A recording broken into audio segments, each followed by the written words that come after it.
गेले काही दिवस चर्चेचा विषय ठरलेले महिला आरक्षणाशी संबंधित संविधान 131वी दुरुस्ती विधेयक केंद्र सरकारला लोकसभेत शुक्रवारी मंजूर करून घेता आले नाही. 21 तासांच्या चर्चेनंतर या विधेयकावर झालेल्या मतदानात बाजूने 298 व विरोधात 230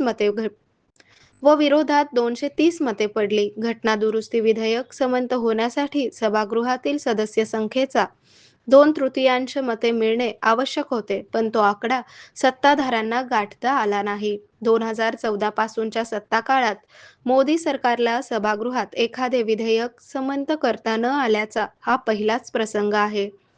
संविधान 131वी दुरुस्ती विधेयक 2026 द्वारे लोकसभेतील जागा 850 पर्यंत वाढवण्याचा प्रस्ताव होता. यासह 3 विधेयकांवरील चर्चेसाठी व ती मंजूर करण्यासाठी संसदेचे गुरुवारपासून 3 दिवसांचे विशेष अधिवेशन बोलावले होते.